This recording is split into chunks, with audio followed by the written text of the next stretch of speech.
Well, good morning. It's your old buddy Interp 66, and I'm out here this morning. It's a beautiful morning, a little chilly out here, but it's going to get a whole lot chillier.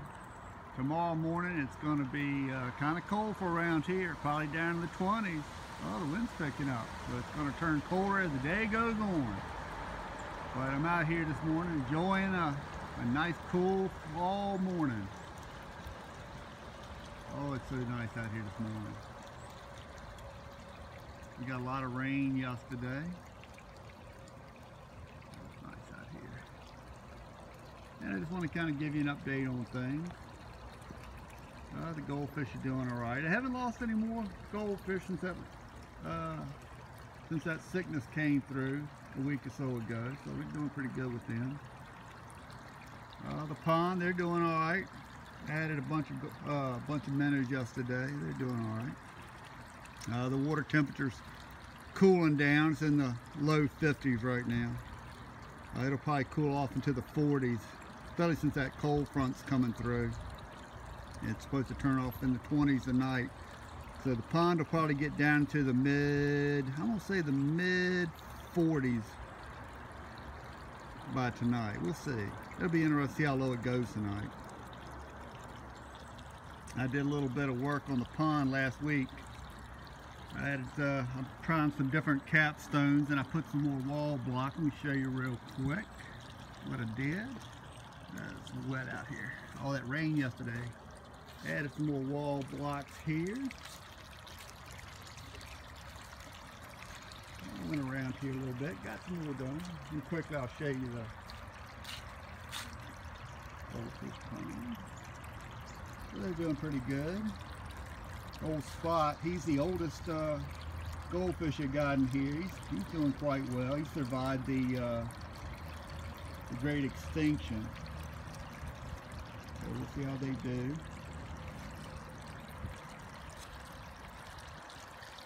Oh, it's a beautiful morning. Oh, it's just so lovely out here. You can't really see the minnows, but they're schooling up. With the water temperature dropping like it is, I don't know if the fish are really feeding right now, but they got plenty of food when they do want to feed. It seems like when the water drops, the fish don't really feed that much until after the temperature stabilizes, then they go back into feeding pretty good. But anyway, all right. I put some sand and river rock down in that big gap I was telling you about. Also, you see the lighthouse. I had some trouble with it. It stopped working. So the company that makes the lighthouses is going to send me another one. And I get to keep this one. But who knows? It lights up, but it didn't turn. So we'll see what happens. Maybe it just needs a better charge. I don't know. But anyway, it does light up. And they are going to send me another one, no charge. These capstones here, they're doing all right. I like them, but I'm not crazy about them. Let me know what you think. I might get some bigger ones. I'm not really worried about the color scheme. I would like them to match, but I don't know. I'm not really worried about it. I may try to find some bigger capstones, something that'll cover more of the liner. But I'm not going to worry about it right now. But the project pond enlargement is coming along slowly, very, very slowly. But it is coming. It's hard to believe I've been working on the pond enlargement now for over a year. I was hoping to be done, well, long before now, but I have been sidetracked on different side projects. Speaking of a side project, the sieve filter, I'm going to try something different, which I'm working on it now, and maybe in a few days I'll reveal it to you, and hopefully it'll work. No leaks, but we'll see. We shall see. But overall, the pond is getting ready and transition into winter. As far as heaters, I've wanted to get a heater to put in the deep end before it gets too cold, and I still might. But all these little projects as far as filtration has put me back on my budget as far as getting a heater. So I don't know if I'm going to put a heater in here this winter or not. I don't know if I'm going to have the money to spend on a heater. I may have overdone the budget as far as filtration, but we'll see. We shall see. I may try to get an air pump and maybe get a air stone and put in the shallow area and use that. And maybe instead of heating it, I'll just put a lot of aeration in it and use that to keep the water stirred up. That, and maybe I'll try to maybe run one of the BioSteps 10 filters. I'm going to see how things go. I don't like to run filtration during the winter too much, especially when it gets really cold. Now last winter I did run a lot of it, except when it got really close to freezing and the air temperature got really cold, because I was afraid of maybe the water in the filters freezing and maybe busting the filter box. You know, you'd hate for one of those filter boxes to bust. That could be a disaster. So I didn't, I took them up. But we'll see how things go. Always play it by ear. I didn't lose any fish in the pond last winter, and it stayed froze one stretch for over 2 weeks. In fact, 15 days.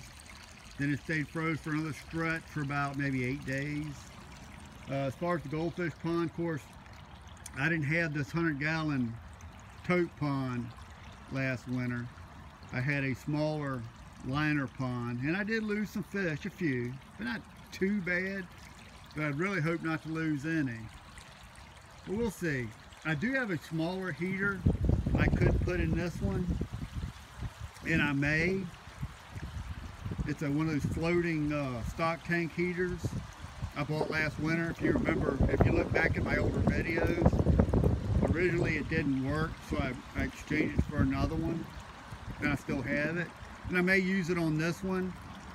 I don't want to put a floating heater in this pond. I'd rather have something that would go to the deep end and to the bottom. That way the heat's down at the bottom floating up towards the top. But I don't know what we're going to do. The heaters I like to put in here, I don't really have the money to put in right now. So I may just put, like I said, a nice air pump and some air stones and put it at the shallow end. I've always been told during the winter you don't want to put a lot of aeration down at the deep end. It stirs the water up too much and lets the cold water come to the bottom. So if I do go that route, I'll put the air stones in the shallow end. I would like to put some heaters down at the deep end. It wouldn't have to heat it much. I would just like to have some warm spots to keep some of the ice from completely coming over the pond, freezing it. But I'm not going to worry about it one way or another. In nature and around here, ponds do freeze over. It's just part of nature, just the way things go.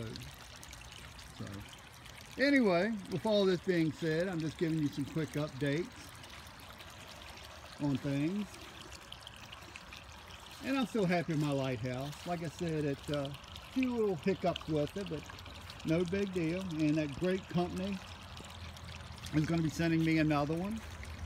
And like I said, if you get a chance, if you deal with the company, they are great. I kept the tag off it.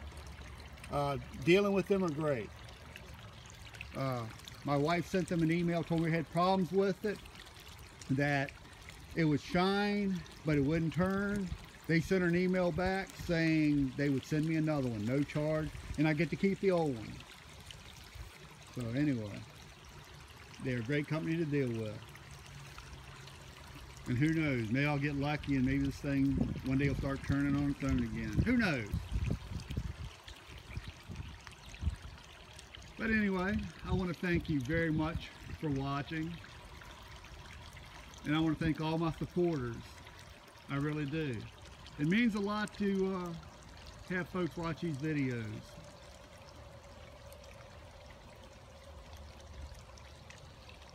All my supporters are very important to me.